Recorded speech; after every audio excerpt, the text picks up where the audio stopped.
Good evening, Cedar Falls. Welcome to tonight's regularly scheduled council meeting for Tuesday, September 2nd, 2025. Call this meeting to order. Madam Clerk, roll call, please. Schultz. Here. Latta. Here. Cruz. Here. Allbaker. Here. Ganfield. Here. Chrisman. Here. Dunn. Here. All members present. Thank you. If willing and able, please stand for the Pledge of Allegiance. I pledge allegiance to the flag of the United States of America and to the republic for which it stands, one nation, under God, indivisible, with liberty and justice for all. Thank you. Look for an approval for meeting minutes for August 18th. Motion to approve. So please. moved. Second. Motion and second. Any further discussion from council? Any from the public? Seeing none, all in favor? Aye. That motion carries. Madam Clerk, any agenda revisions? I have no agenda revisions. Thank you, Madam Clerk. That brings us to public forum, where speakers will have up to 5 minutes to speak on matters not on the agenda related to city business. Is any members from the public who would wish to speak tonight?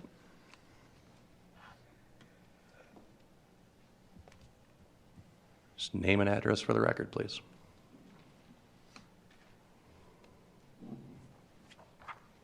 Good evening, Kim Jordan, 2018 Minnetonka, Cedar Falls. So I am here to discuss protective layers that we have in place for overspending projects that are kind of slotted for moving forward, things that are not. But sometimes it's also empowering the people that are within companies to step up and suggest, you know, maybe we are able to do certain things to alleviate costs. So one of them would be response time, moving major power electric, and one of our protective layers would be our Cedar Falls utilities. And there is a concern that we're spending a very large amount just to remove certain electrical, very hot, heavy electric on Union Road. And we have also done the same thing on Green Hill, right in front of the Public Safety and Fairway. And in both instances, there have been people that have kind of brought forward some concern. Just like when we remove and establish industrial sites. People are concerned, where's the soil going? Are we going to keep that? So I am bringing concern. Mayor Leidick is not here, but if a board member, as an elected mayor, the mayor's position is to appoint board members. The board is supposed to be a protective layer of the organization that they sit upon. And the voice of the overall CEO is to always be the one that speaks to the employees. Protective layer to a person that has maybe been called by a board member to do things in preparation of a safety feature, but yet not having the city step in first, or the CEO of the utilities. So I would like to report on something like that, where maybe we consider looking into Mayor Leidick's position as appointing board members, but not having the board member call an employee, have them put up. And I will even say that it was in regards to floodgates, when the Cedar Falls was not doing floodgates. So that person was Richard McAllister. Richard McAllister also has been on the city administrative staff for years and has called a lot of different things to come into play into our city. So one of them is the sewer account, which we will be talking about later, and it is a health trust fund of Sartori that was placed into that. But in somehow, shape or form, we were able to change that bond into Cedar Falls Trust Fund. So trying to figure out, as we get into some of these other things later on, to address that. Another protective layer with the Cedar Falls utilities is that they do have the ability to increase our stormwater rates. So in '23, we were approved 7% for the next 5 years. When we flush, that affects water. When we use the tap water, that's water, so that's 14%. Are we ever going to be able to absorb that, or is it going to go away after 5 years? So I am a little bit, I want to bring some concern because these are protective layers that help us with road construction. I would hate to be a locator right now because when we do a roundabout, all of the pipes go around. If there's a water main break, they're going to have to do things like that. It's time and money to put out. There was a special machine that was created in order to do those. And then as we go back into Union Road and First Street, that is a very hot intersection. Removing of electric when we know we've got $500,000 of federal money, and we know that we're probably going to have to do another intervention and adding on to that, it would seem feasible to hold that money, give it back to some other project more meaningful, and put lights up because it's set up for electric right now. And that is a protective layer to have any evidence or accidental reporting to go to the nearest hospital. Hopefully it remains in Cedar Falls, so it's time and money, not away from our public safety time and equipment that goes to Waterloo. Thank you, Ms. Jordan. That is your 5 minutes. Anyone else for public comment this evening? Okay, seeing none. We'll move to staff updates. I believe Director Schrage has an update for us tonight. Thank you, Mayor Pro Tem. I just wanted to remind everybody of the event this weekend. Saturday, September 6th, Waste Track will be holding an event at the Cedar Falls Public Works Facility. That is the Household Hazardous Waste and Electronics Drop-Off event. So I encourage everyone, if they have some things laying at home and they would like to go drop them off, please get signed up. There's a QR code up there to get signed up for a time slot. So, Thank you, Director. Okay, that moves to special order of business. Item number 2 is a public hearing on proposed amendments to Chapter 7, Buildings and Building Regulations of the Code of Ordinances relative to amendments, National Electric Code adoption, and National Electric Code amendments. Do I have a motion to receive and file proof of publication and public hearing? So moved. Second. Motion and second. All in favor? Aye. Motion carries. Madam Clerk, any written communications on file? I have no written communications on file. Thank you. For staff comments this evening, we have Jamie Castle. Jamie.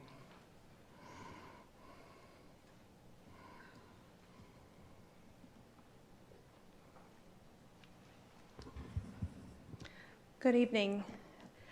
I'll be talking about Chapter 7 minor code amendments.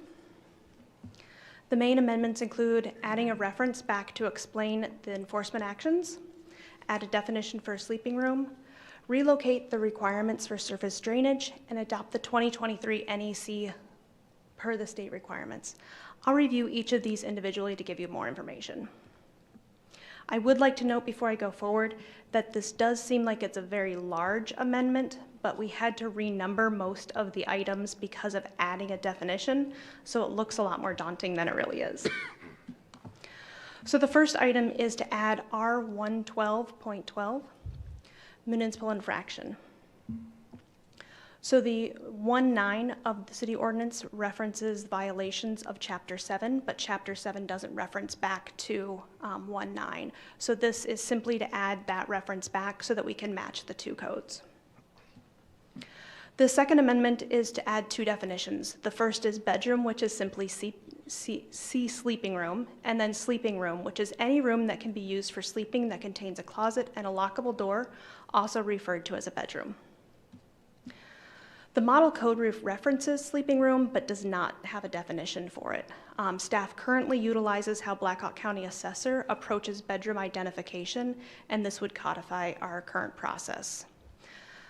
The code example I want to give is the International Residential Code, R310, requires an emergency escape and rescue opening in all sleeping rooms, but since it doesn't define a sleeping room, we often have issues with developers and homeowners who say, well, that's just going to be my den or an exercise room.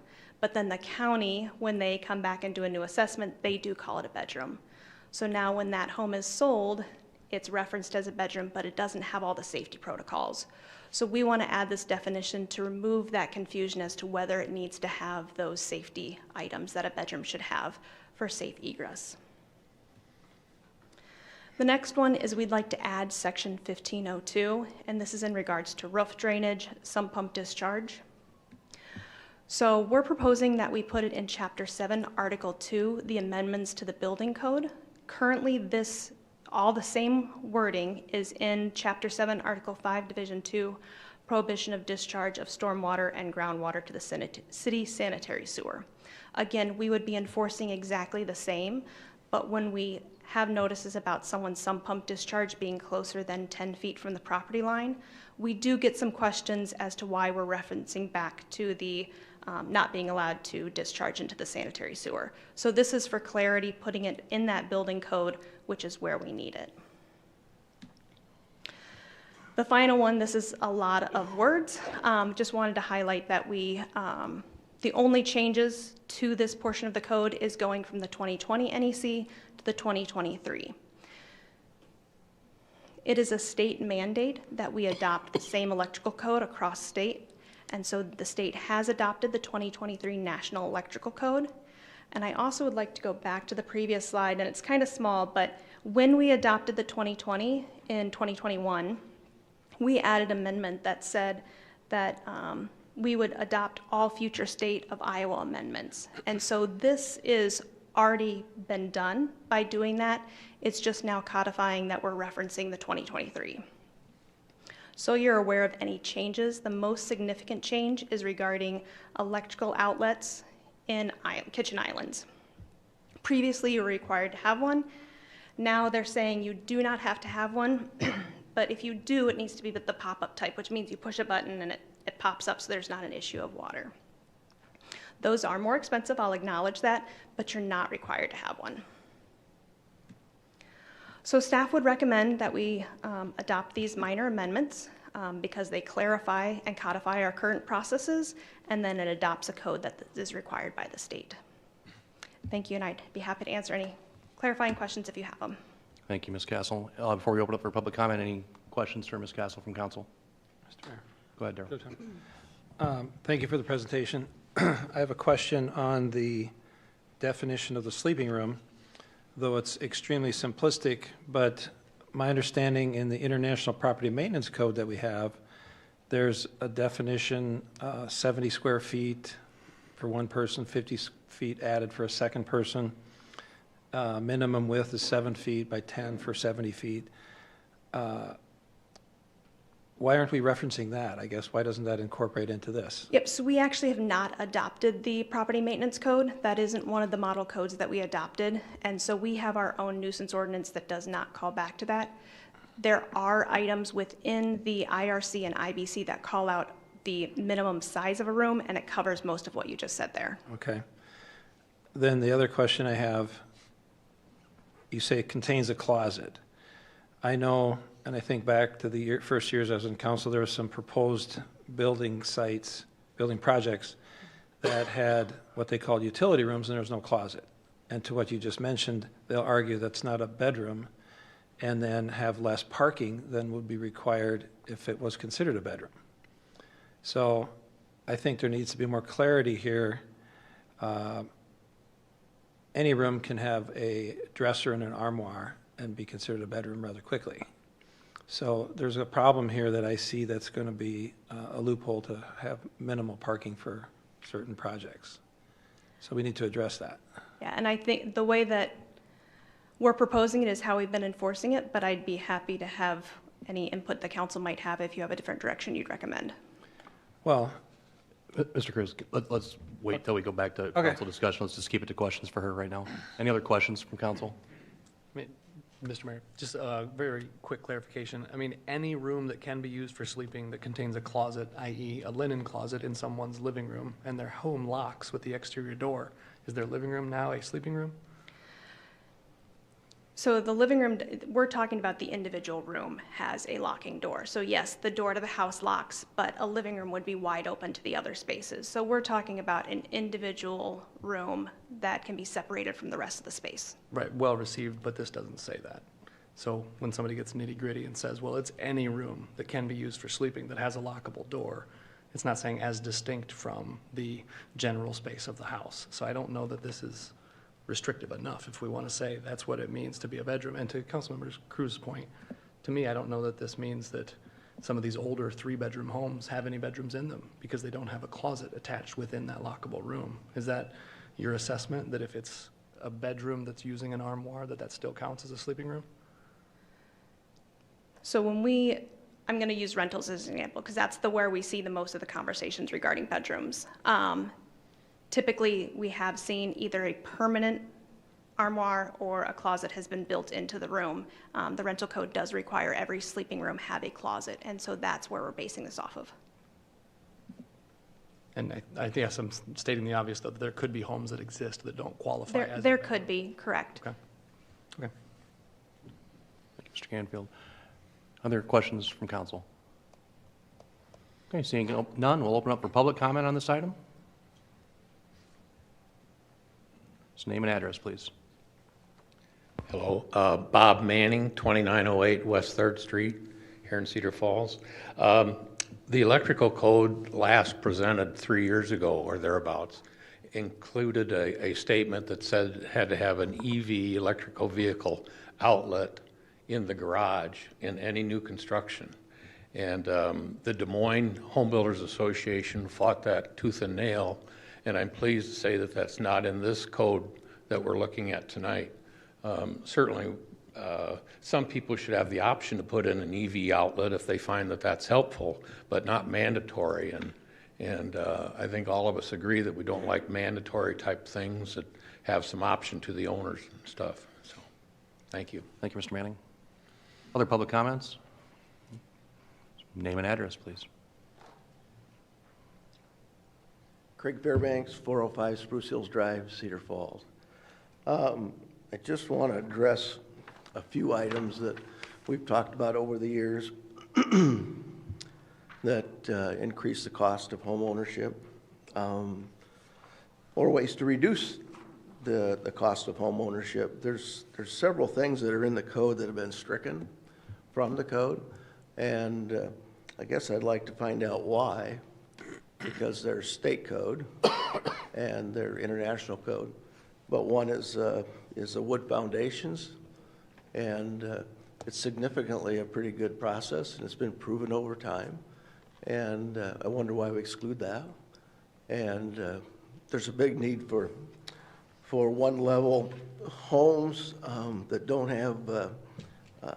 have a full basement in it, such as a slab on grade. There's a clause. There's a clause in the building code that calls for a frost-protected footing, where you can do a footing that you don't need to have a full 4-foot foundation, and you do the frost protection a different way. I'd kind of like to know why we can't do that.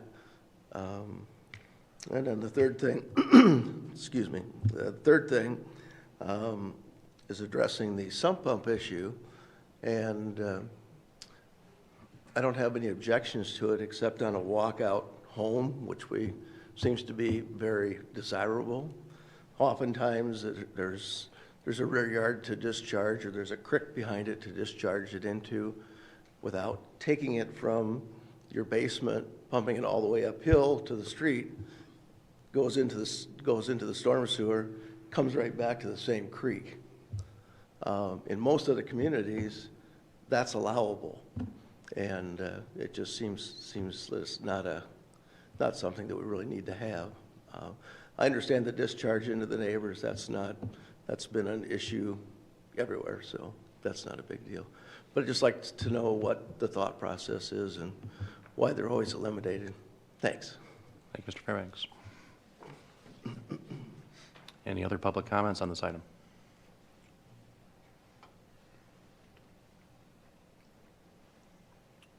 Just name, please. Thank you. So the stormwater runoff is a big problem right now in Cedar Falls, and that seems to need to be addressed as well throughout all the neighborhoods, not just certain neighborhoods. And there are like care facilities that do have a similar setting where it might be a skilled nursing site with an armoire as a closet, yet it could be a long-term stay as well. So the codes, you know, as if we're looking at everything, those kind of things do creep up and are exceptions to some of what we're setting by standard. Thank you, Ms. Jordan. Any other public comment for this item? Okay, seeing none, we'll close the public hearing, bring it back to council. Looking for a motion to pass an ordinance amending Chapter 7, Buildings and Building Regulations of the Code and Ordinance. Mr. Mayor Pro Tem, can I ask Ms. Castle a quick question Sure, go ahead. right now? The definition of bedroom that we've discussed here, was that drawn from any code, or is that just what we put together? We put that together utilizing what we have experienced and how we've handled Blackhawk County Assessor. Okay. Is it relying on any cross-reference, like rooms, if they're sleeping in there that requires an egress or anything like that? Yeah, so and I'm hoping I'm getting your question right, but Right. A sleeping room in the building code states you have to have an egress. And so there's nothing that defines sleeping room, which is why that's what this is for. Okay. All right. Thank you. Mr. Mayor Pro Tem, Let's get the, go ahead. are we going to discuss? Yeah, Okay. we're going to discuss after we get a motion. Oh, let's do that then. Okay. Now we'll look for a motion. So move. Second. Thank you. Open for council discussion. Mr. Cruz. Thank you. I would like to see something to modify the sleeping room definition when we discuss the armoire situation, because there's many rooms being built in homes, and there'll be an opportunity to have more that don't have a closet that'll become a bedroom in home ownership, not rental homes. I think that's pretty important, particularly when we talk about parking. I understand the egress thing, but that could be a way to evade an egress situation as well. So, because of that, I won't be voting affirmative for this. The second component I want to ask about is the drainage. It states here the surface drainage point shall be located no closer than 10 feet to any property line. How do you handle, and I've had complaints about this over the years, where you have a sump coming out and it's 10 feet from the property line, it's okay, but it all the time runs down the sidewalk into the street, and in the wintertime it freezes and the sidewalk is icy as heck. I mean, there's got to be something done there. And in a couple cases that I ran into this, there was no subdrain along the street to tap it down into. So we have dealt with several of those situations, and what it comes down to is it also can't cause a nuisance. So there's two codes. We're identifying 10 feet as the general response. It's the easy, this is the standard. But when we have a situation where they are code compliant but causing a nuisance, then we work with them. Between engineering and myself, we work on solutions of other drainage options. Do they have to move it to the backyard? Do they have to create a French drain? What can they do? And so we have had situations that do take longer to resolve. This is the starting point, and then we work with them. So then if the homeowner brings it to the attention of the building department, or who? It actually ends up going through code enforcement most of the time, so then code enforcement brings it to myself, and then I work with engineering. Okay. Then another example, just recently, where we had homes, as they came down the hill, the gutters came down and the extensions, the slope of the property's grade literally took all the water from those downspouts and went right onto the other property. And that would be another example here where you got to retain it somehow. So that could have been a concern brought to your attention, and you could address that. Yes, that's one of those bigger issues that we have to look at all of the elements around it, and we Sure. have to have a bigger discussion. I mean, these homes were built probably in the 80s, so they're not terribly old, but that should have been addressed. Okay, well then you're saying in the current code, there's a means to address that. There are ways. It can't cause a nuisance, so that becomes Okay, it doesn't identify it directly, but with that portion of it, we're able to work with the Okay. homeowner. then back to the sleeping room, how do you feel we should proceed with that to make it covering all the aspects that Councilor Ganfield and I brought up here? So at this point, Our codes cover new buildings and renovations. So I understand their concerns that current rooms wouldn't count as bedrooms. We're talking about when they're making modifications and when they are building new. So we're trying to address it from this point forward. At this point, anything that looks like a bedroom, we are enforcing the rules of needing to have an egress window to prepare, and we're calling it a bedroom. If they want to call it a den or an exercise room, typically we're requiring no door on it, a wider opening, and then they can treat it as an exercise room or an office. But if it has that walk door, the 3-foot door, and it's got space for storage, we require the egress. But if it's, in this particular example, I remember they called it a utility room, and it wasn't for the electrical and the furnace, and that was just an extra room. They were trying to evade having a parking spot per bedroom. And, you know, you can have a 4-foot opening and very quickly get built in, frame in a door. I think something should be addressed there on that. And I can say I did some research and pulled a handful of different houses and compared our building permits to what the county was saying. And in that case, the county would not have considered it a bedroom. And our biggest concern is how these houses are being sold in the future, so that the current tenant may say, oh, nope, I'm not going to use it for that, but the next one might buy it thinking that they're getting a 4-bedroom house when it's really been approved as a 3-bedroom. Sure. Thank you, Mr. Cruz. Any other comments from council? Mr. Mayor, Go ahead, Mr. Canfield. I would like to look into this, the wording on 1502.5 discharge about that any property to which a sump pump discharge is added, which didn't previously have one, shall be connected to the city subdrain. I think that's too restrictive. We're saying that you can't put the water into your own backyard. If you have some means of retaining it, I'd like it to say shall be compliant with code sections 7196 through 7204.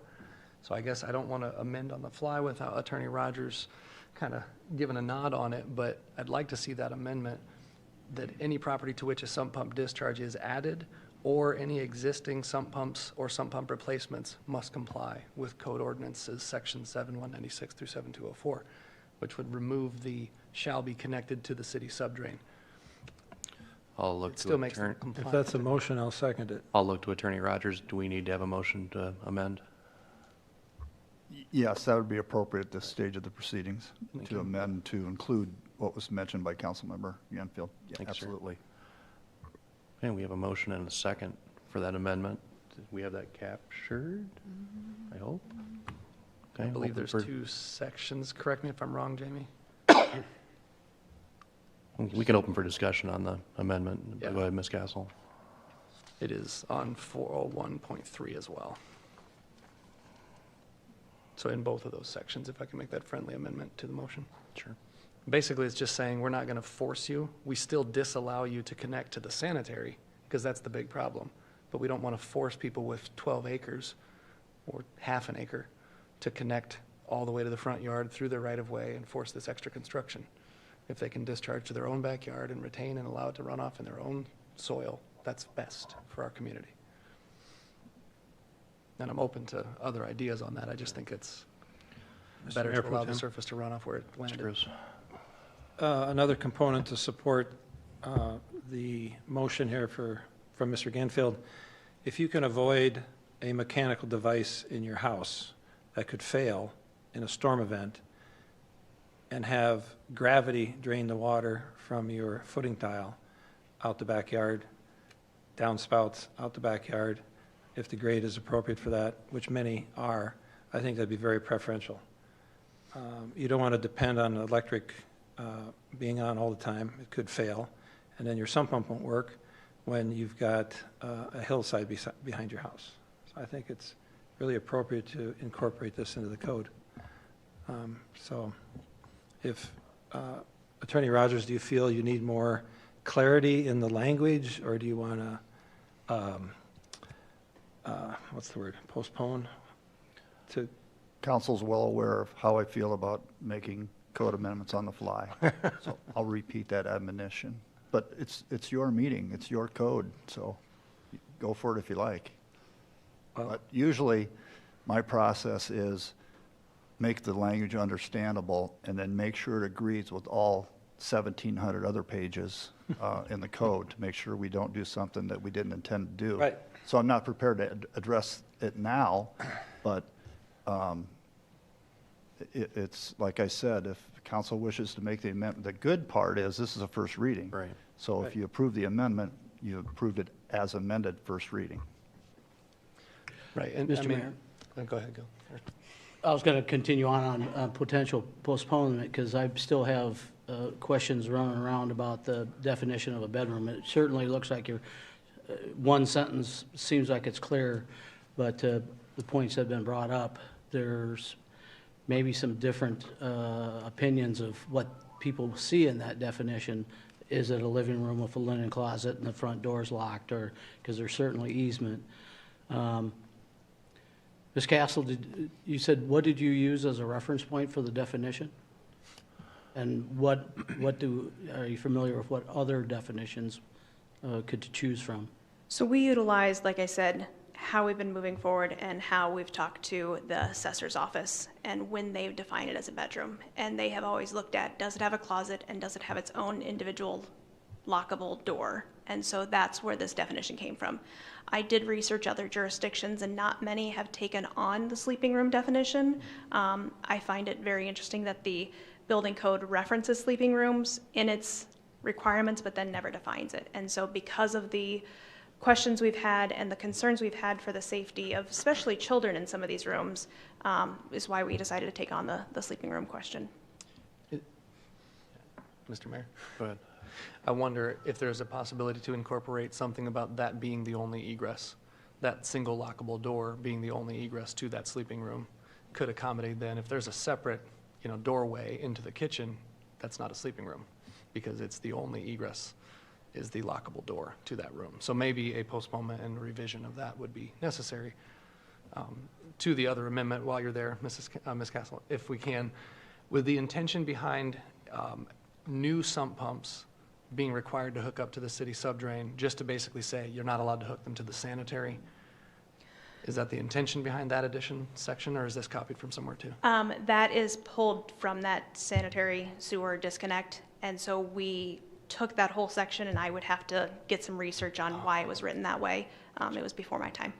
The reason I asked there, thank you. The reason I asked there is maybe we do need to continue the hearing and have those two revised in an appropriate fashion to match up with the other 1,700 lines of code. Because as I read this, any property to which a sump pump discharge is added, which didn't previously have one, is a disclaimer. If I add a second sump pump, I can hook it up wherever I want because I already had one. You know what I mean? There's a million ways that you can spin the code. So my motion, again, would remove that, but maybe we have them verify that it sounds appropriate before we actually vote on it. Yeah, well, before we actually vote on anything else, we do have a motion and a Yeah. second for your amendment. I believe, unless there's any other discussion on that motion. I guess that would be my question, is to withdraw the motion and motion for a continuance of this hearing, Attorney Rogers? I second that. Yeah. Okay, so we've removed the initial motion. We now have a motion and a second to postpone the initial reading of this. And Attorney Rogers, correct me if I'm wrong, we have to postpone to a certain date, is that correct? Correct. Do you have a proposal, Mr. Ganfield? Is 2 weeks enough time, Ms. Castle? And Mr. Rogers? No? We have to we have to provide notice again of the public hearing, 4 and 20. No, we don't. 'Cause we're continuing. Postponement, we already did, sorry. Yeah. So, oh yeah, the deadline's Monday then, to put these revisions in, vet them, and make sure they're correct, and then get them back to you. So then another notice would be. So We shoot we for, could skip one.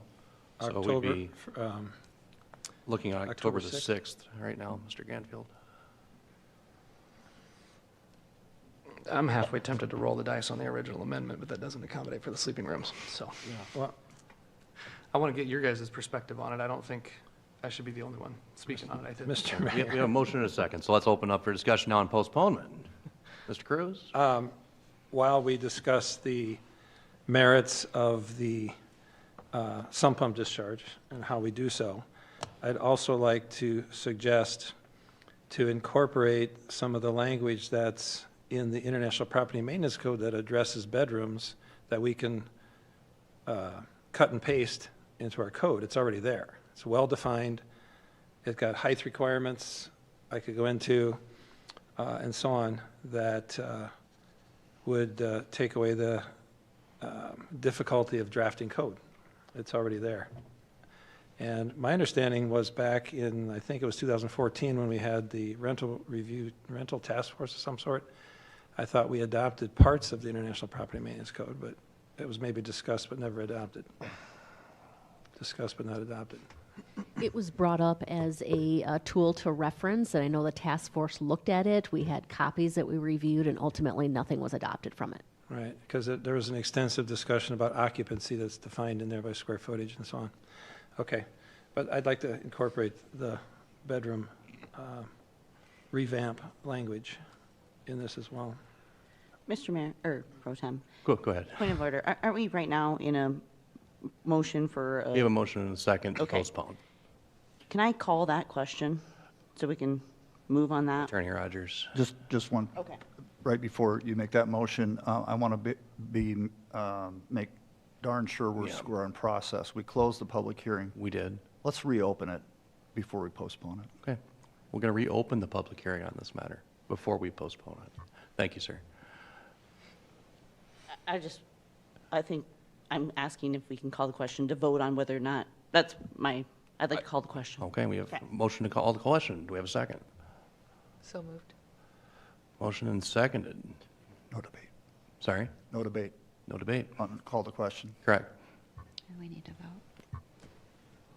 Which thing are we voting on, Mayor? Call the question. We are now voting on Call the whether or not we're calling the question. So all those in favor? Aye. Opposed? Nay. Nay. Can we get a show of hands? Show of hands, please, for aye. Or nay? Okay. So that motion Fails. fails. Thank you. Well, then Back to the discussion. I'm going to take my opportunity to speak, if I may. I will say that I'm fine if we end up postponing this based on the number of questions we've had tonight. However, would also like to reference that while Mayor Loddick is not here this evening, he did reach out to all of us last week asking for any of our feedback on this, and my conversation with him this morning was that none of us sent anything back. So I guess just food for thought, I'm fine with postponing. I'm fine with postponing, but it seems like we could have had some of this flushed out ahead of time. So that's my food for thought. Thank you. Mr. Mayor Pro Tem. Mayor. I haven't spoken yet on this, Darrell. Go ahead. Thank you. I'm not in favor of postponing it. A lot of work went into having this done. I don't think we should have, and I do think that this is changing language on the fly. I completely understand how the ripple effect of changing code can affect other portions of the code, and it can become a nightmare. And I don't want progress or perfection to be the enemy of good. We have a reason for these, what are really just clarifications, understandably an attempt at clarification on the bedroom that appears to be consistent with practice in our interactions with the county. I defer to that experience. At some point, I think it will help staff and the city and developers going forward, understanding that we're talking about remodels and future construction. And I think we all have in our head the ideas of older non-conforming homes to our current standards. There is absolutely no reason to postpone it. I don't understand what the specific suggestion is for changes if we were. And we can always revisit this down the road, because clearly on every agenda that we have the opportunity to address code changes or clarifications if none of this worked, or we regret the decision down the road, which I highly doubt. So I'm in favor of moving forward. Thank you, Mr. Hawbaker. Other comments? Mr. Mayor Pro Tem.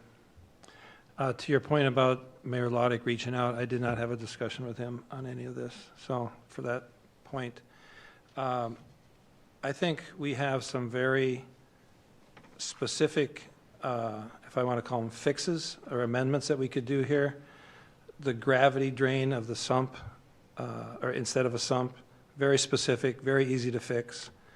Cut and pasting information from the International Property Maintenance Code to discuss a sleeping room could help the county in assessing bedrooms as well. and we're at the first reading, so to postpone this for 4 weeks to flesh out a better solution, I think is very prudent here and would not hinder any development or anything like that, because we're going into the fall, the slow time for developing, and so I see no reason not to postpone this, fix, if I want to use the word fix, some of the glaring components here and make it better for the community to operate under. Thank you. Thank you. Mr. Mayor Pro Tem? Go ahead. And just reiterate, I voted no to have this public hearing because I didn't think it was ready. I also didn't have any conversations with the mayor to gain clarity in between, and I take full responsibility on my part in that. The clarification that I make here is just simply because there's a logical disconnect.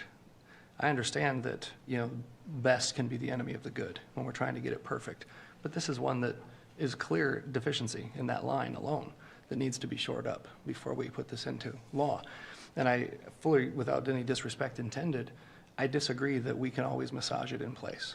We've never had that experience in this town. Once we set it, it's set. So this is the time to get it righter, if I can make up a word on the fly. So I don't want to force us to make up the code on the fly. I want to provide the opportunity to make sure that it is more solid. It doesn't have to be perfect. It just, this one disconnect that is glaring to me in the drainage section and the other disconnect in the bedrooms section could be shored up before we start putting this into law. And it's already a 2.5-month process. Laws take a long time to change because they're friggin' hard to change. So just thinking that we can just adjust it if we want to later, it's hard. So let's get it right to begin with. Thank you. That's my perspective. Thanks, sir. Mr. Mayor, Go ahead. my heartburn is more on the sump than the living room definition or the bedroom definition. So I guess if Mr. Ganfield's amendment would go back in, I could see a vote going towards that. Otherwise, I have concerns about the sump as well, that if a postponement would be necessary to clear up both of them, but specifically if we don't get the sump pump amendment, friendly amendment back in.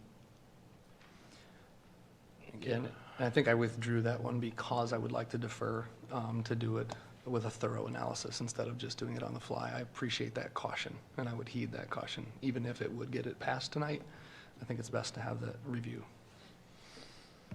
Mr. Mayor Pro Tem. Then, 1 second. Go ahead, Attorney Rogers. Mr. Mayor Pro Tem, the question for council is, what version do you want to see back? We've heard a lot of opinions here Read and a my lot of mind. ideas, and so it's real hard for staff to put something together. Does council want us to bring back the original version and alternatives? A couple different alternatives, what's your pleasure? Mr. Pro Tem. Good question, Mr. Rogers. We've done that in the past a number of times, where you had A, B, or C, I think is what one we did. If we are postponing this and giving it back to staff to rework, they can research if they feel the International Property Maintenance Code definition of a bedroom is suitable. They can bring that forward and put that beside this one and go from there. So it's open to them to amend any of this. It's not specific to just the sump pump or drain out into the backyard. I would think it would be prudent for them to quite quickly look at these two components, I think is the two we've got, and reassess it. It's pretty simplistic, in my mind. No harm, no foul. Mr. Mayor Pro Tem, Go ahead. as far as what option I would like brought back, I'd like, if we do multiple choice, I'd like this option brought back as a multiple choice. And, So I want to make sure, back to Attorney Rogers' question, that we have direction for staff before we're voting on this. So right now, we have the motion and a second to postpone, hopefully to the first meeting in October now. What I've heard from council thus far is the conversation related to the definition of a sleeping room, the sump pump question that was posed by Councilmember Ganfield, and also to bring back the same version as proposed by Ms. Dunn. Do we have any other direction to staff? Because I feel like we're piling a lot on here in a short period of time. Mr. Mayor, if I may, I guess I'm just kind of trying to seek some clarification here. As I see it, this sentence that I was trying to strike does not make sense. So it's difficult for me to understand and find compromise if people say, no, I want the line that does not make sense. And so I guess I'm seeking clarification from the body, and particularly the ones that are saying, hey, I'd like it to say something that's confusing. I'd like to understand why that is. So the sentence that I'm discussing in particular is in sections 401.3 and a later section, but it says, any property to which a sump pump discharge is added. That's very vague. A sump pump discharge is added. That means a second, a third, a tenth, I don't care, which didn't previously have one. That means as long as your property didn't have a sump pump before, so you're adding a sump pump to a property that didn't have one, now you must connect it to the city subdrain for the storm sewer, which is located underneath your right-of-way, under your sidewalk, so you have to excavate and tear out the sidewalk and connect to it at your own cost, just because you wanted to protect your basement and its belongings, if you didn't have one before. But if you have found, like many do, that there's another leaky spot in the corner of your house because of the inundation of rain we've had, you can add a second sump pump and connect it wherever you please, because this code section does not apply to you. That doesn't make sense. Why would we want to put that one in place? I'm asking the question genuinely because I believe this to be a faulty section of code. So who would want to put this one forward? And I need to know why. To that point, it would just be A, and then we'd have B and C potentially, or B from the staff. But I understand what you're suggesting, and that if there wasn't one existing, or if there was one existing and you wanted to put in a secondary one, you're not, by this sentence, then required to tie into that sewer. I understand the point. Correct, which is why I asked what was the intention of this. And I think the intention is just to make sure that we don't connect to the sanitary. So the revision would be any property to which a sump pump discharge is added or has an existing sump pump that is replaced must be compliant with these other code sections that preclude connection to the sanitary sewer. Good enough. So let's have staff come back with that. Right, so what I'm hearing is that's a proposal that you would like to see present back, correct? I think there are others up here that don't share those sentiments and want to see the same back. So I think get we have that. direction to Yeah. staff at this point to send back. Ms. Castle, do you have enough information based on what's been, okay. All right, we have a motion, we have a second to postpone on this item. To October 6th? To October the, is it 5th or 6th? Good point. 6th, I think it is. October the 6th. This require a voice vote. All those in favor? Aye. All those opposed? Nay. We're going to have to do a show of hands again. Aye. Nay. Okay, that motion does carry. We will postpone this item until the first meeting in October. Thank you. Moving to item number 3, public hearing on amendments to Chapter 15, nuisances, the Code of Ordinances, relative nuisance defined, certain acts, conditions declared as nuisances, and responsibility for abatement, abatement defined. A motion to receive and file approved publication for public hearing. So moved. So moved. Second. Motion second. All those in favor? Aye. Aye. Motion carries. Madam Clerk, any written communications on file? I have no written communications on file. Thank you, Madam Clerk. Jamie, you're up again for staff comments. Thank you.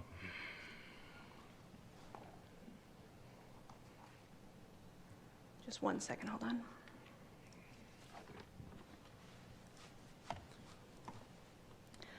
Okay, I am here to speak about some additional minor code amendments for Chapter 15, the nuisance ordinance.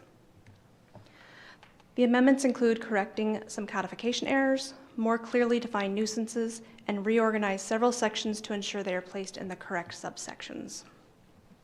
I'll again review these individually. I do want to note in my slideshow I do not have the redlined version. I have the proposed ordinance, but in the packet you would have had the redlined version. Except for this one. This one is redlined. So the first item is 15-211. This one had the wrong reference to a Iowa code, so this is simply to put the correct reference from an Iowa code. The second one is to add the words occupied or vacant structure to the opening portion of 15-231 and delete 15-231M. The reason for this is for simplicity. So the current section 15-231M references back that all of the previous sections apply to vacant structures. By adding occupied or vacant, we can eliminate this section and make it clear that the whole entire section applies to all types of structures. Amend 15-231F. This is defining what the expectation is, what the nuisance is for windows and doors. And so in this one, hold on, sorry. I got ahead of myself. So we're looking for a clearer definition which more accurately represents the requirements of the adopted model codes. This is not stricter than the current code, other than defining what is the allowed time frame that windows may be boarded on vacant buildings. The next amendment is 15-231G, and this is in regard to egress and ingress locations. And again, we're clarifying the requirements to better match the building codes. It is not stricter than the previous, but it provides a better explanation of the intent of the building code and defining specifically what structurally sound means. The next one is another definition. This one is for exterior wall surfaces, 15-231H. In this case, we are again trying to match what we have in the model building codes. This is the section that probably was modified the most. And what it does is the goal is to amend and clarify what is considered an exterior surface, and then define the proper condition in which it needs to be kept in clear, concise words. The next is to amend section 15-231I. Again, the same situation, but this is regarding fences. We're trying to make it clear as what the expectations are and simplify the definition. This next one's a little different. We're deleting 15-31J and then relettering the following items. This section was similar to what I talked about in the very beginning with vacant structures. We had a separate subsection just for detached accessory structures. However, the original opening to this section already covered those, so this is redundant and we would like to strike it. Amend 15-231K, renumbering and then simplifying the definition.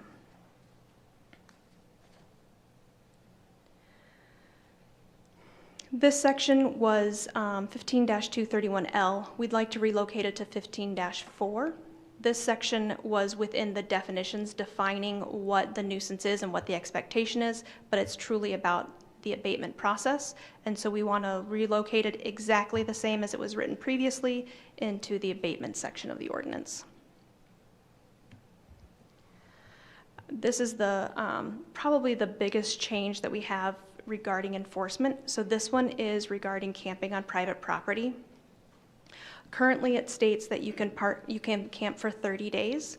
We would like to add any 30 days within a 12-month period. And the reason for that is we actually have 3 current properties where we're dealing with significant complaints because people are camping for 30 days. We tell them that they have to stop after the 30 days. They tear down for a day, and then they're back for another 30 days. So we have a situation where it's a continuous nuisance. And because it's the way that it's currently written, we feel it's ineffective, and we would like to add a time frame for those maximum 30 days. With that, staff recommends approval of these minor amendments, which correct code references, simplify, and more clearly define the nuisances. Thank you. I can answer any clarification questions. Thank you, Ms. Castle. Any clarifying questions for Ms. Castle from council before we open up public comment? Seeing none, we'll open up public comment on this item. Any members from the public would like to speak on this? Also seeing none, we'll bring it back to council.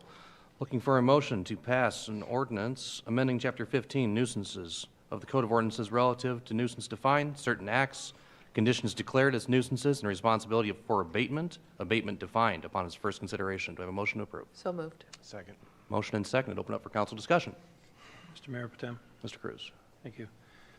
On the exception for vacant structures, you describe it has to be temporarily secured with boards and other materials and so on for protection. We're adding for up to 6 months limit. Previously, it didn't have a limit. My experience from multiple situations, actually, the 6 months to me is too short. You have insurance claims, could be drug on for a long time. Insurance companies are changing what they'll pay for, and you got to argue with insurance companies to get payment under your policy. We've had people come before council here and are concerned that a simple question by staff takes 2-3 weeks to get an answer. And it drags on to the point that the contractor that was lined up to do the project is no longer available, and they went on to the next job. So to me, 6 months is way too short. You need to have it longer. Typically a vacant structure, not always, could be because of fire damage, a remodel pending, all sorts of reasons why a structure may not be occupied. So I would like to see that removed, and I don't know why we decided 6 months. If you want to elaborate on that, where that came from?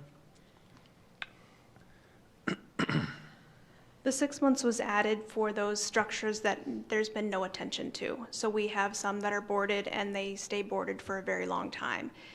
In a situation where there's a fire or they're dealing with insurance, while the code does say 6 months, if they have a process in place and they're showing us that they have a permit in place or whatever it takes, we obviously are going to work with someone. This is for those cases where they're sitting vacant and nothing is happening to them.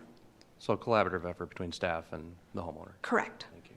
So further on here, we see abandoned buildings versus vacant. It sounds like what you're describing is an abandoned building, not a vacant building. Or are they interchangeable in your mind? I guess I have them as interchangeable. Okay. I still think that should be longer than 6 months because it becomes subjective. And I'd rather see something, say, 12 months or some time frame there. But if I may go further. In the last paragraph, under 15-4, responsibility for abatement and abatement defined, we have A, B, and C. And what we're putting in here, consistent with the appearance and character of the structure under reconstruction or repair and consistent with other properties in the immediate vicinity of the premise. In Cedar Falls, we have properties going back to the 1800s, 20s, 30s, 40s. You can't build something to be of the same appearance and character. Somewhat, maybe, but modern building techniques and styles, there's eventually going to be a phase out of the older properties unless they're very, say, historic. And we have a program where they're labeling those in the community. So I'd like to see paragraph C be edited to remove the last part of the sentence where it says, and consistent with the appearance and character of the structure under reconsideration or repair and consistent with other properties in the immediate vicinity of the premise. Because it's not really possible to do so. Are you making a motion on it? Motion to that effect. Motion on the floor to amend. Is there a second? I'd second that one, because it's reaching, I mean, it's already in code in a different section. But again, it's this amending on the fly that, Agreed. Hey, we have a motion and a second on the floor to amend. Madam Clerk, do you have it captured? And it's section C, and Daryl, your amendment specifically is? The very partial of the last sentence, which I can give to you if you want it, right here. Starting with, and consistent with the appearance and character.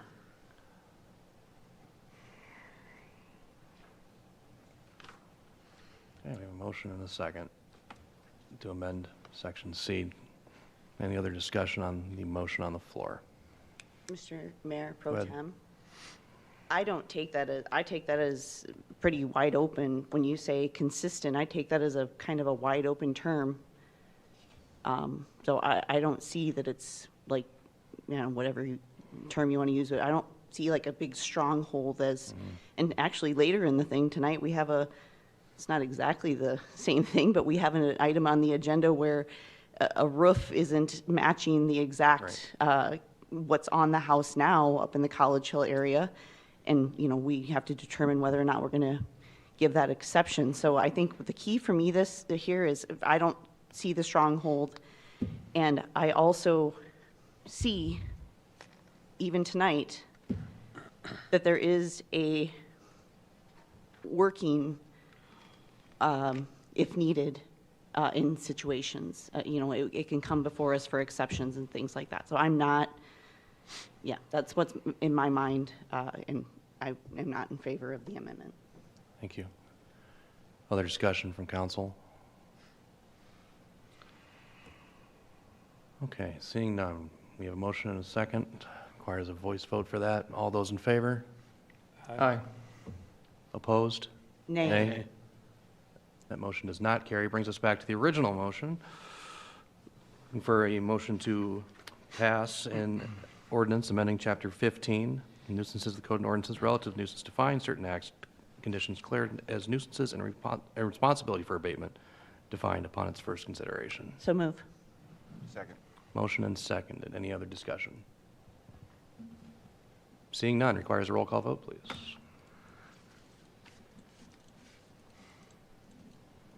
Let's see what I gotta do here. Oops. Which one did I do here? Which one do I click? Oh, there we go.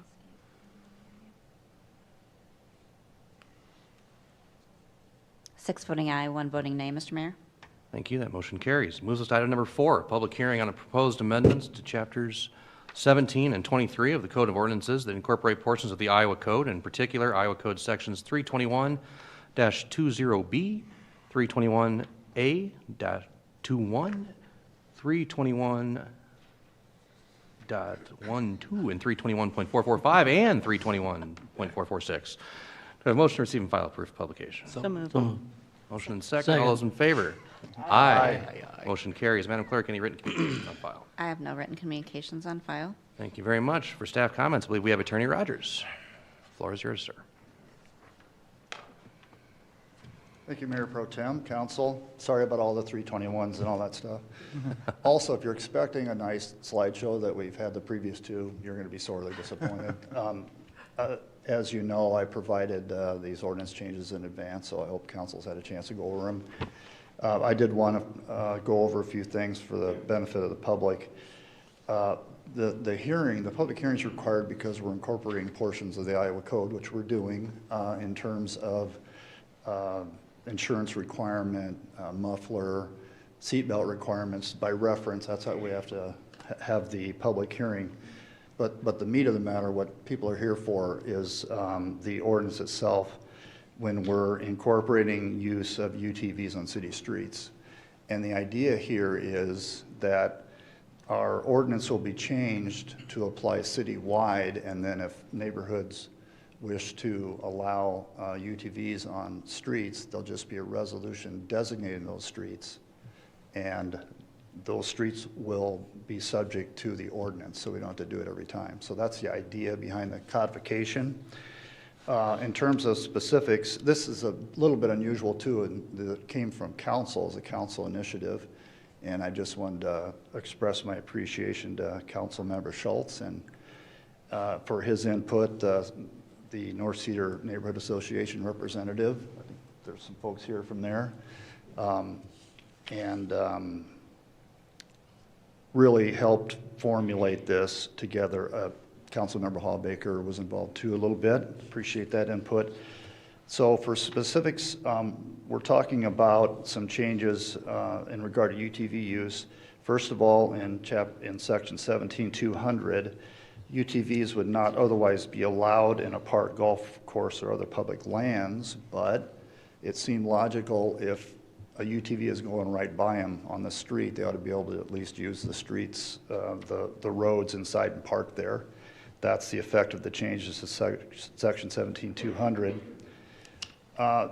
Section 23-2 would update definitions. This is all purely in compliance with the Iowa Code. Those definitions have changed over time.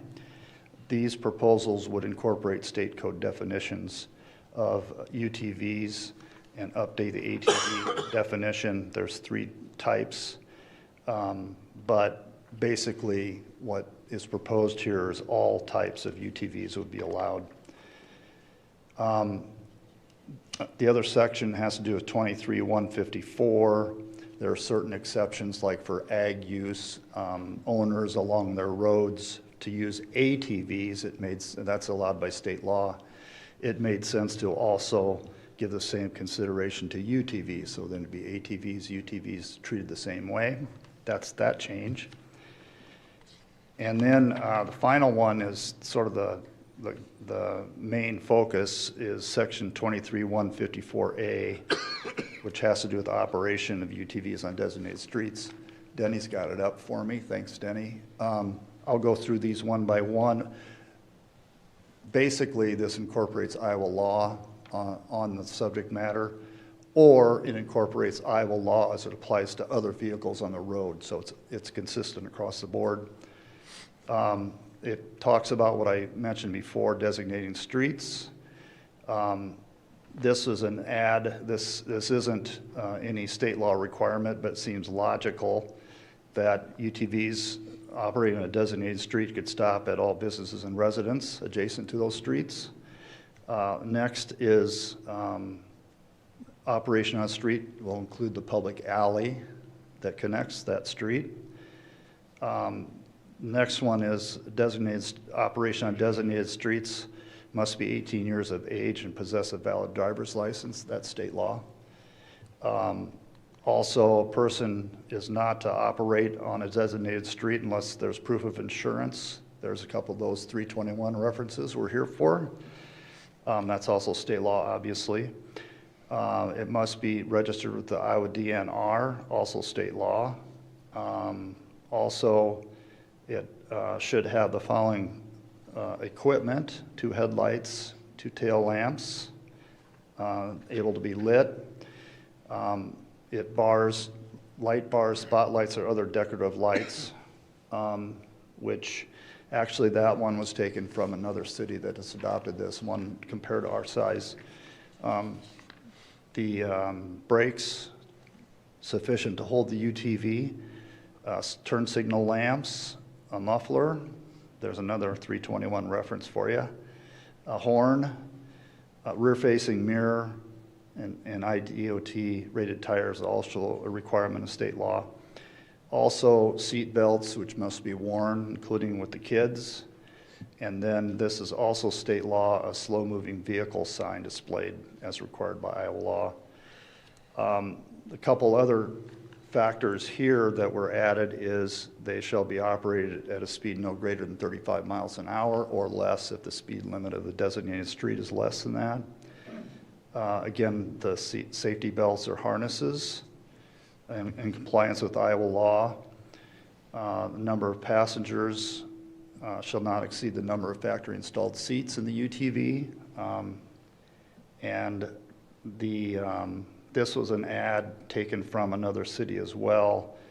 It's to be the UTV is to be operated on the paved or traveled portion of the designated street and not on public sidewalks, trails, parking areas, street side areas, etc., except, of course, to cross the driveway. And so that to make it clear that the UTVs aren't running through the ditches or on the slopes. And another one that was taken from another city is operating in a single file.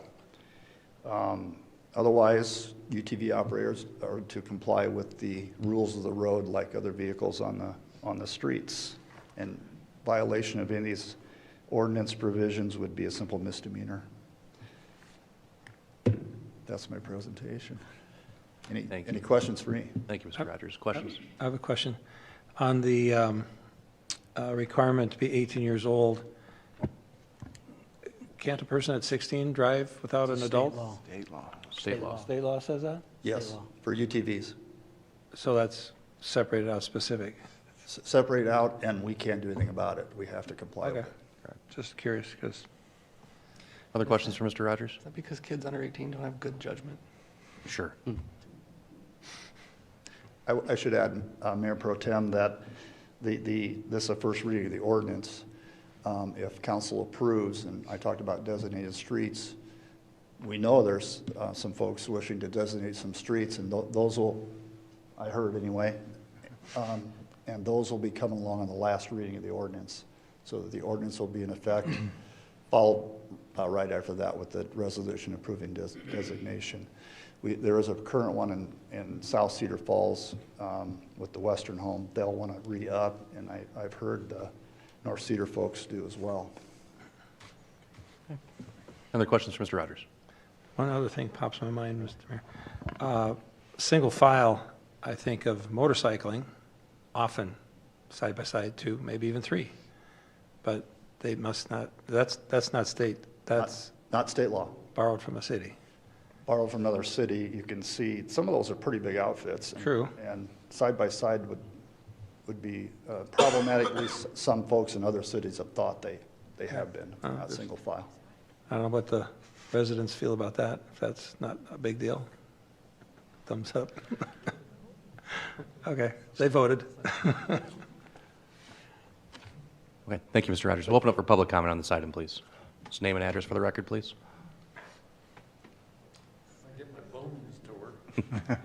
Jim Newcomb, 407 Longview Street. I thank the council and staff for your attention to this matter.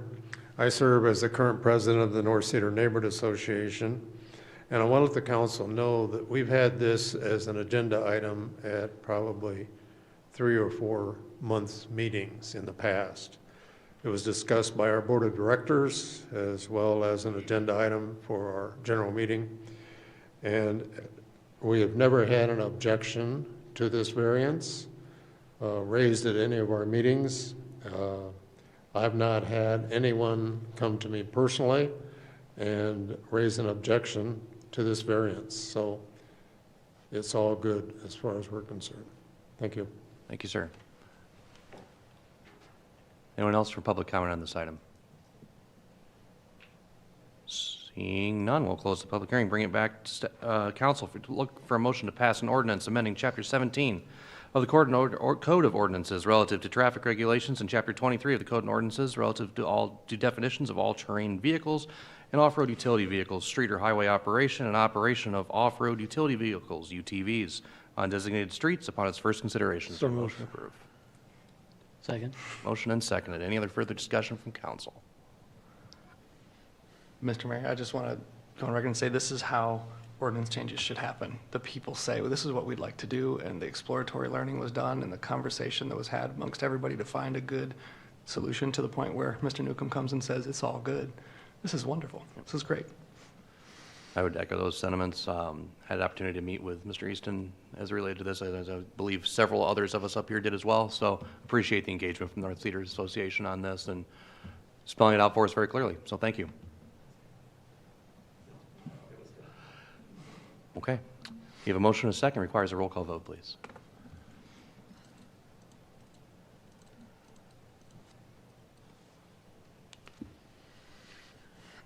All members voting aye. Thank you, Madam Clerk. That motion carries. Moving on to old business. Item number 5, passing ordinance number 3112, amending Chapter 3, Traffic and Motor Vehicles of the Code of Ordinances relative to parking on prohibited streets, specific streets, upon its third consideration. Motion to approve. Second. Is there a motion to approve? Mr. Gampton, will you? As say, Mr. Mayor, a point of preference, I don't know if that's actually an allowable thing. I was going to ask if we would be allowed to allow Mr. Easton to speak, if it'd be the preference of the council to share what he'd had on his mind from that previous ordinance. Anybody object? No objection. Mr. Easton, the floor is yours, sir. Thank you. Rusty Easton, 2415 Central. I took on this side-by-side UTV project in October of 2024. Since that time, I have learned a lot about city codes, state laws, and politics in general. I do have to say it has been very interesting at times, but also proved to be very frustrating also. I have been part of many meetings with many of you to present my proposal, and in return have had a lot of help getting to where we are today. I've also formed a group known as the North Cedar Side-by-Side Group. We have been using this group to inform and educate the side-by-side owners of state and city laws and safety so as to not have any issues in the future. I do believe with the present ordinance being presented today and the educated and responsible owners in North Cedar, we will make Cedar Falls proud. I also believe this may be just a stepping stone for the future of side-by-sides in Cedar Falls and other communities in Iowa. Thank you. Thank you, Mr. Easton. Well Thank you, sir. done, Rusty. All right, we're going to go back to old business. Motion to approve ordinance 3122. Thank you. Second. Motion and seconded. Any discussion from council? Any public comment on this item? Seeing none, requires a roll call vote, please.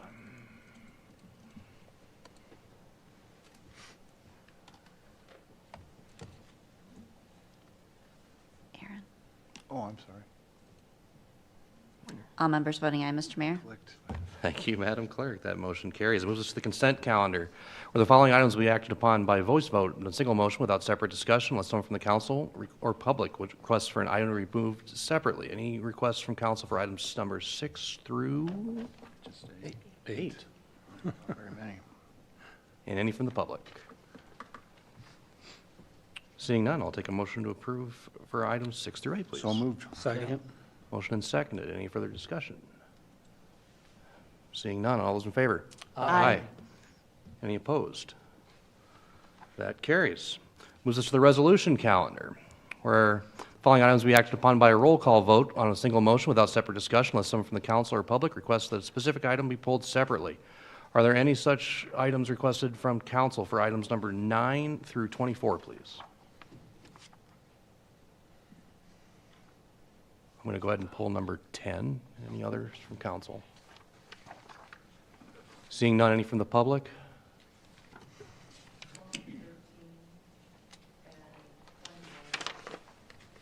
Twelve, 13, and I'm sorry?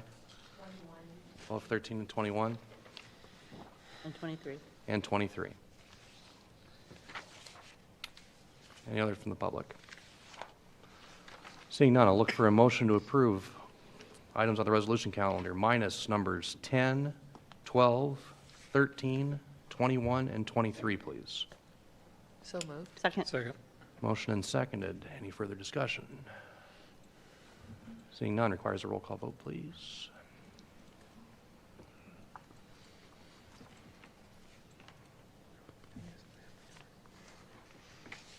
All members voting aye. Thank you, Madam Clerk. Item number 10 is a resolution establishing a moratorium on the issuance of new tobacco permits until June 1st, 2026. Do I have a motion to approve, please? So moved. Second. Thank you. I did pull this item just as a public awareness for us.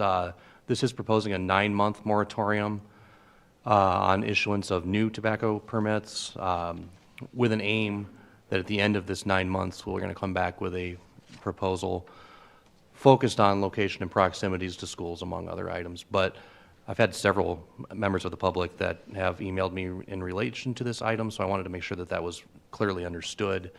Right now, and Attorney Rogers, correct me if I'm wrong, the only other city in Iowa that has something similar to this is Iowa City. Is that correct? The only city I'm aware of who has actually adopted ordinances to that effect, correct? Yes. Okay. I know that our neighbors over in Waterloo are considering something similar at this moment, but at this point, this is kind of, we'll use the word trailblazing. So, any other discussion on this item? Mr. Mayor, Tim. Go ahead. Did a little research. Boone, Iowa is also in the throes of contemplating the same thing. Thank you, Mr. Cruz. Other comments for item 10? Any comments from the public? His name, please. Kim Jordan. Again, protective layer. Schools were not set up at all for the vaping and the social interaction that caused. We really had no smoking issues at the time, and they were addressed in student handbooks. And then when the vaping was introduced through state legislation, it was kind of allowed without a lot of forethought as to the addictive behavior and then the new people, demographics that would become highly targeted, I would say, or selected to be the ones that are most in jeopardy. And we always look at the people that are vulnerable. That was a group. The schools had to then go and purchase vaping detectors for the bathrooms. So it does make common sense to try to prevent, as a city government body, to prevent them from being anywhere close. But a real education forward and outward reach to the communities as to what it does to the child and the different behaviors. So I would say that that also adds to under the influence of driving, and then Mr. This is specific just to the. yeah, but I would just say that if we could create proactive, so it's not within, and then try to make some sort of way that it can be enforced. Thank you. There's way too many of them, especially up by the college level. Thank you. Any other public comment on this item? Seeing none, bring it back to council. Any other remarks?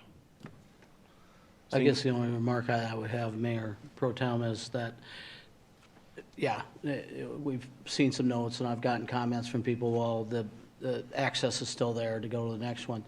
I think this is a step for us as a city to acknowledge that it's not good. And so it's not just picking on anybody specifically on a business. It's just when you look at the health effects is where the bad news is. So, nope, we're not going to eliminate every vape shop or every cigarettes or anything else. But it is a way to try to make a step towards overall public health. Sure. And again, just an emphasis is on a new permits. So, yeah, point well taken. Thanks, Mr. Schultz. Any other comment? Seeing none, requires a roll call vote, please.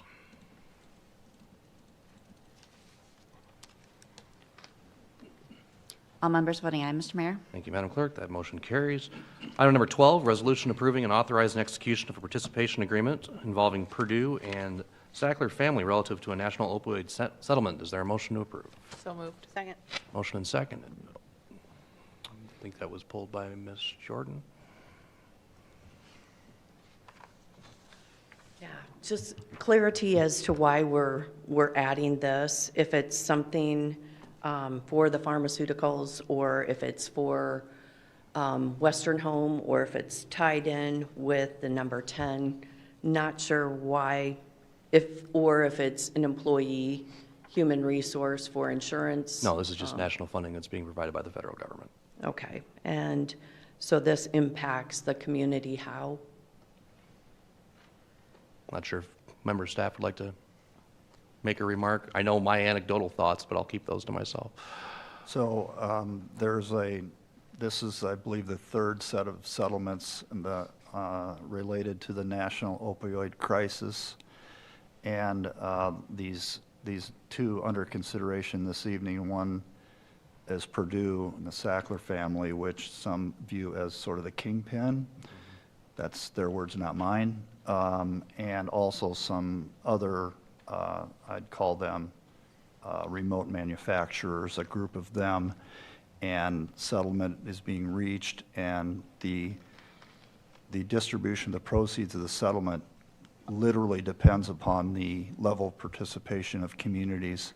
And the more communities are participating in the settlement, the greater the dollars that come to the state of Iowa, filter to the counties, and then hopefully creation of programs helping those who have found themselves addicted to opioids. Thank you, Mr. Rogers. Any other public comment on this item? Back to council. Any other remarks? Seeing none, requires a roll call vote, please.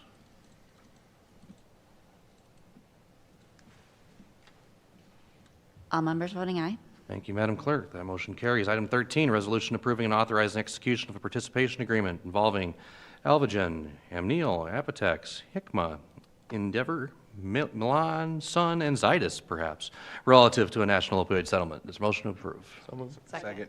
Motion and seconded. Ms. Jordan, same as. I think it was cleared up. Okay. Any other public comment on this item? Seeing none, back to council. Any remarks? Can you pronounce those again? No, I cannot. Okay. Seeing none, requires a roll call vote, please. I thought you did a good job. Thank you. It's close. All members voting aye. Thank you, Madam Clerk. That motion carries. Item 21, resolution approving a College Hill College Hill Neighborhood Overlay District design review for a steel roof located at 2110 Campus Street. Is there a motion to approve? So moved. Second. Motion and seconded. Council discussion? Seeing none from the public, please.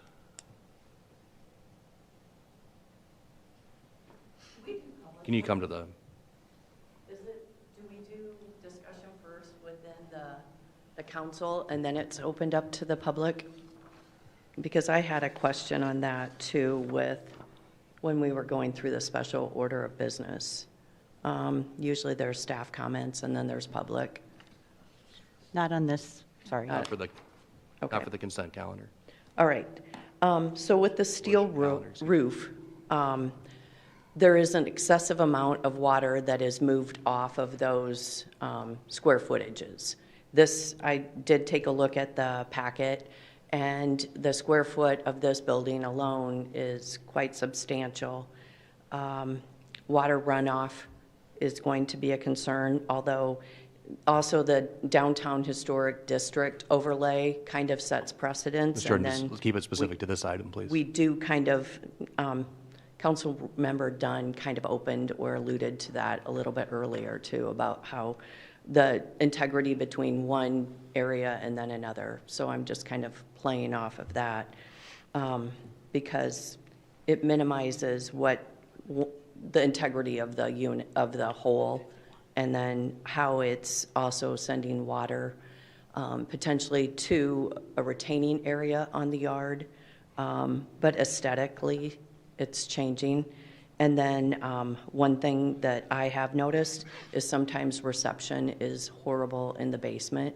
So we could be, without the landlord being aware, removing some services to the tenants that are going to be within the unit. It also is a protective layer of, usually I can drive by in the wintertime, look at the houses, and I can tell which ones need the energy insulation put in.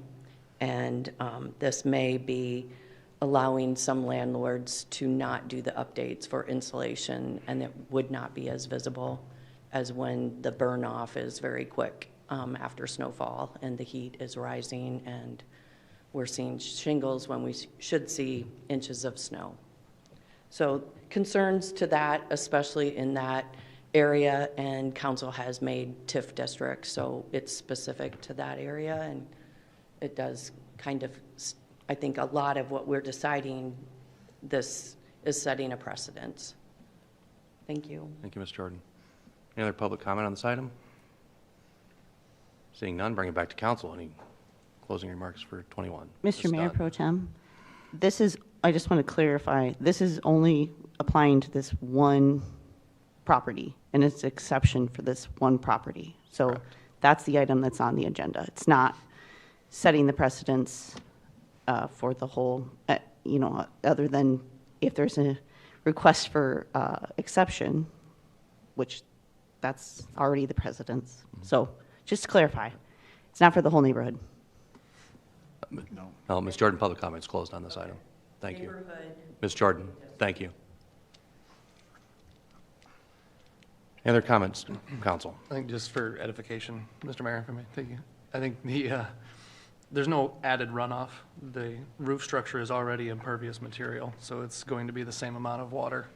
It's just a different look and feel that the owner of the property decided they wanted to do, but it wasn't allowed in the current overlay district, so they asked for some variance, and Planning and Zoning reviewed this and brought it to us. So, Passed it unanimously. yeah, so it's already been looked at, analyzed by the folks that are tasked with that by the mayor's appointments. So I Absolutely. think it's okay. Thank you. Any other council discussion on this item? Seeing none, requires a roll call vote, please.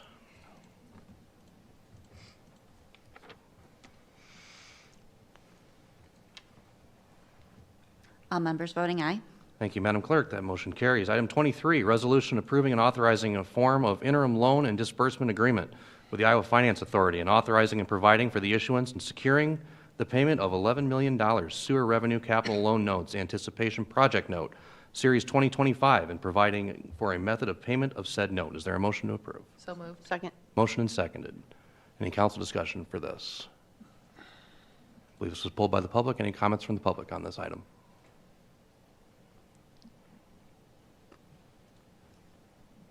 Just name again for the record, please. Kim Jordan. Registration. So these notes come due about every 2 years or so, and they do have to go back. One thing that I'm always very concerned about the sewer account because of the Sartori Health funds that are put into that. And it says that a note may be registered as a principal and an interest on the books of the registrar in the name of the holder and the such registration noted on the note, after which no transfer shall be valid until the making of an entry upon the books kept for the registration and the transfer of ownership of the note, and or in no other way. The registrar shall register at the earliest participable time. Ms. Jordan, is this specific to this particular agenda It's all in item? the agenda, yes. It's in So the packet, and it's kind of reading through. Go ahead. Yeah, the motion that's on the floor right now is to approve an $11 million loan. Yeah. So I'm curious It's, if you can how draw do the these, conclusion. how do these loans, if we do have them and we're borrowing against them, some of them are in accounts for specific things. So this is a 0% loan for 36 months on the opportunity that perhaps we have additional design elements with the firm we've already selected. So I guess I'm not sure what your question Okay. specifically is. So as long as if this is a 0, then there's no reason to have a health trust fund in a 0 account. This when is we not could- talking about the health trust fund. Thank you. Any other public comment on this item? Seeing none, back to council. Any further remarks? Also seeing none, requires a roll call vote, please.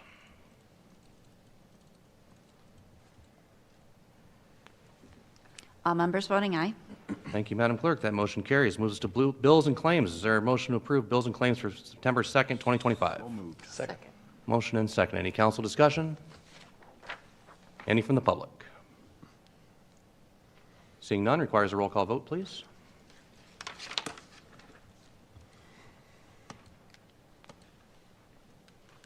All members voting aye. Thank you, Madam Clerk. Any council updates or announcements for this evening? Mr. Mayor Pro Tem. Mr. Ganfield. Director Schragi, I'm going to put you on the spot real quick. I did have a resident reach out and ask for a clarification just as by way of timetable on the Main Street and Viking Road construction projects. Could you give us an ETA on those wrap-ups? And then I'd include just an update for the folks on that Laurel project as well. Is that 3 more weeks? So those 3 timetables I'm looking at. I'll have to get back to you on the last one, but Okay. as far as the Main Street one, we're thinking around 2 weeks for the opening of Main and 18th. So, and for the Viking Road one, I'm not sure which one you're referring to. There's one west of town, and then there's one near the Menards area in the industrial park. I don't know which one they were either. I assumed But west. I can provide an update to you after the meeting. Okay, that one's not within the next couple of weeks, though? No. But Main Street is? Correct. Yep. Cool, fantastic, thank you, sir. Thank you. Any other council announcements, sir? Question to Ms. Castle on the 30-day timeframe for the Dunkerton property. We're hitting the point to decide if what was needed is accomplished. And The 30-day window comes up later this week on Thursday, I Tomorrow. believe. And so we will be out at the property then on Thursday night, taking a look at it late evening, to then give council an update from there. We may end up consulting with the condemnation committee again, just to make sure the council's in agreement. yeah, my understanding from last meeting was that communication was going to be coming back to the condemnation committee. Is that correct? That's what we plan, Great. especially if we're concerned about progress. Great. Thank you. Any other council announcements or updates? Seeing none, I don't believe we have any pressing referrals for this evening. We'll move us to item number 26, Looking for a motion to adjourn to executive session to discuss property acquisition per Iowa Code 21.5, subsection 1, section J, to discuss the purchase or sale of particular real estate only where premature disclosure could be reasonably expected to increase the price the governmental body would have to pay for that property or reduce the price the governmental body would expect to receive for that property. Do I have a motion to approve? So moved. Second. Motion and seconded. Requires a roll call. Oh, I'm sorry, any discussion from council? Or any from the public? Seeing none, requires a roll call vote, please.